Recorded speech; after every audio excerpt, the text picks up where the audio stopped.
Okay. So, kamusta po mga ka-Streetwise? Ako po si Takero Miyamoto at welcome po sa aking munting channel.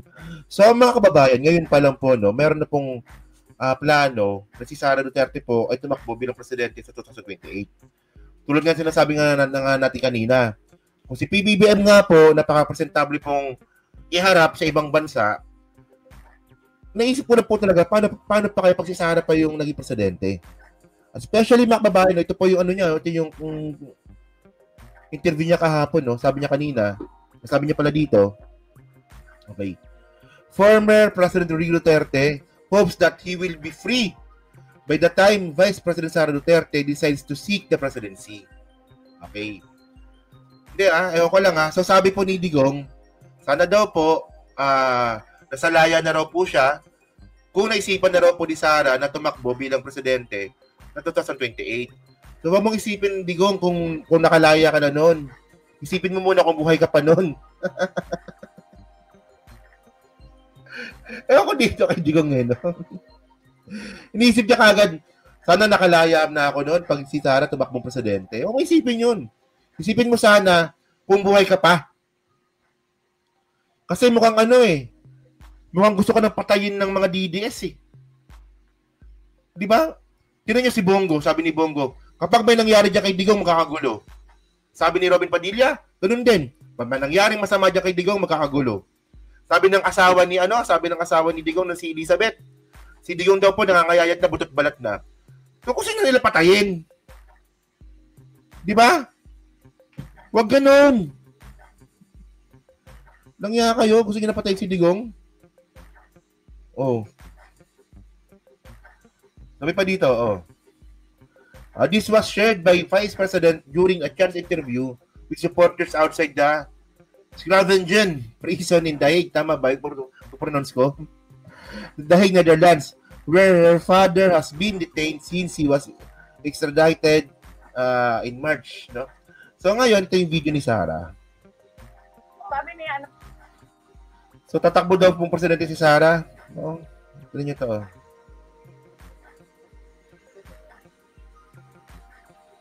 Ito na ba? Wait, ito. Sige. namin yan UK. 2028 elections, sabi niya, kung gusto mong tumakbo ka. Isa ako sa, hindi isa ako. Sabi niya, ako ang pinakaunang mag-contribute at tumulong sa iyo. Sabi niya, sana lang ay nasa labas na ako sa kampanya, kasi gusto kong mangampanya. Pero sabi niya, pag sinabi mo sa akin na tatakbo ka, sabi niya, ako yung unang tutulong. Ba't po kaya nagbago? Thank you, ma'am. Bakit po kaya nagbago si PRD? Kasi dati ayaw. Ayaw niya, no? Oo. Ang discussion kasi kanina, ano ba yun? BBM yan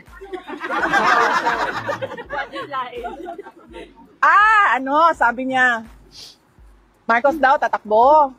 Sabi ko, Marcos daw tatakbo. Sabi ko na, alam mo, wala nang boboto for a Marcos ever sa history ng Pilipinas. Maging Alam niyo yung mga ganyang klase mga word na wala nang boboto. Takang statement po yun. Oo. Ako boboto ko si Marcos pag tumakbo siya ulit. Di ba? So, palpak na po yung walang boboto. Kung may bumoto ng isa dyan, ibig sabihin nun, may bumoto pa rin, hindi wala. Tanga rin talaga to no? Ako, fortune teller na ako ngayon, nakikita ko na ang future. Sabi ko sa kanya, walang boboto sa mga Marcos na for president. Kasi unang-una, sino ba ang kakampi niya? Yes. Ang mga dilawan.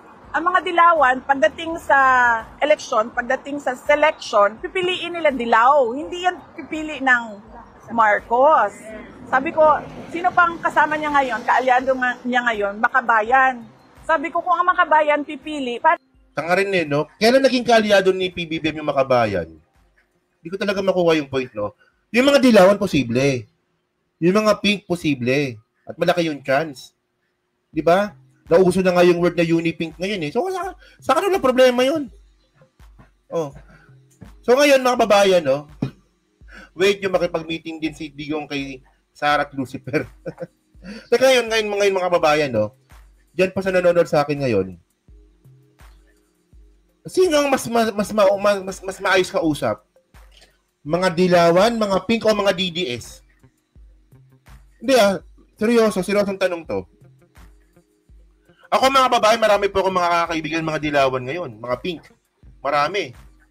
Especially nung kinampanya namin si Kiko. Oo. May mga kaibigan na po akong mga Pink ngayon. At least yung mga Pink mga kababayan, pag bumati po sila sa presidente, may sense. Talagang, teka lang kailangan ko mag-research para sagutin to eh. Mapapaganon ako eh. Di ba? Hindi po katulad kapag mga DDS po yung bumatikos, wala silang alam.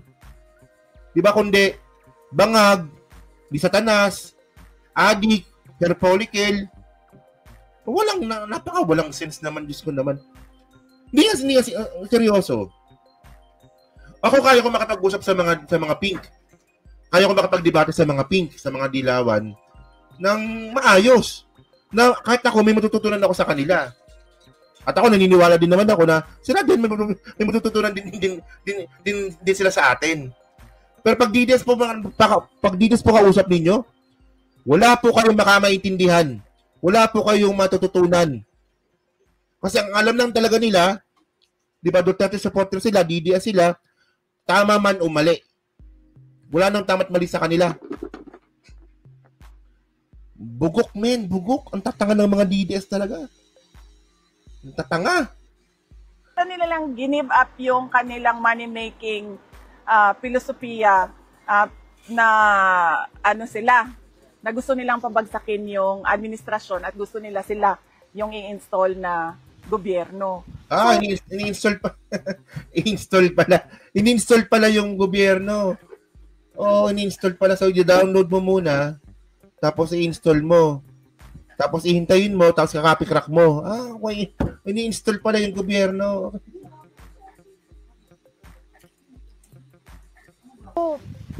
Sino boboto? Wala na boboto sa kanya na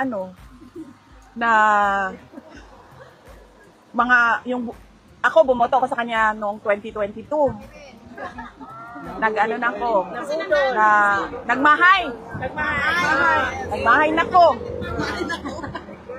Katagam. Yes. So ngayon ang point dito kasi alam nyo isa sa mga reason kung bakit gusto tumakbo ni Sara bilang presidente, gusto niya lang talagang gumante. Ayun talaga yon. And by the way, mga babayan, tinan nyo to, habang binabagyo po ang Pilipinas, si Sara po ngayon, magbabakasyon. Di ba? Tinan nyo, itong katangahan ni Sara, tubig baha. Itapon daw po sa Malacanang. Tipuno, di-deliver sa Malacanang, sabi ni Sara Duterte. Kita nyo, di ba? Talaga ng buhok, talaga. Laki ng braso ni Sara, So, ngayon mga ka-streetwise, okay. Ang kapal ng mukha ni Sara, na magsasalita po ng ganon, samantalang tayo po ngayon binabagyo dito. Tayo po binabaha tayo ngayon dito. Samantalang siya po, nandun, sa dahig, nagpapakasarap po doon kasama yung mga bobong mga DDS. Tingnan nyo si Sara po nagbabakasyon doon sa dahig.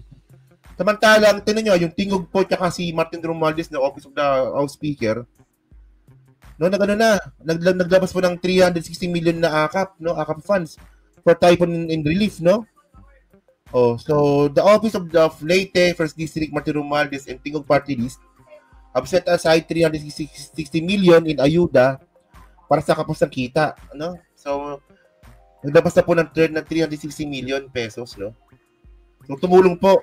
So, ito po yung mga picture, May mga picture dito. Alam niyo, sabi ng mga babang mga DDS dito, di ba? Ito daw po ay binary solution. Kita niyo, di ba? Hindi nila alam yung mga pinagsasabi nila. Binary solution. Paano naging solusyon yung pamimigay ng relief goods? Tanga rin talaga itong mga to, Bobo talaga, So, anong gusto niyong gawin dito? Pag may pera, itago lang. tandaan natin mga kababayan, no? Si Sara po, tamad.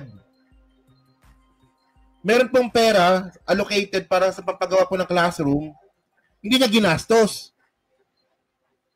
Oh, ito mga kababayan, oras po ng bagyo, may pera po yung gobyerno natin galing sa AKAP, ginastos. So nakatulong po ito sa mga kababayan natin. O ano mas gusto ninyo? Yung pera nakatiwangwang lang, pag kailangan wag gastusin? O gastusin para kapag sa ganyan kasi mga panahon? Oy, Eldora Abrigo, shout out. Ipira sa Omega Animal Rescuer na Pilipinas from Sweden. Yan. Shout out po sa inyo, no? O, di ba? Yun, so, syempre po, no, maraming salamat po dyan po sa Tingog at saka po kay Speaker Martin, no? Sa pagtulong nga po sa mga kababayan po nating nasalanta po ng bagyo, no? At hindi po ito band solution. Magkiba po yun, band solution, magkiba po yun, iba yun. Oo. Yung band solution, for example, merong baha, yung ginawa lang, ano ba, paano ba? Ano ba maganda?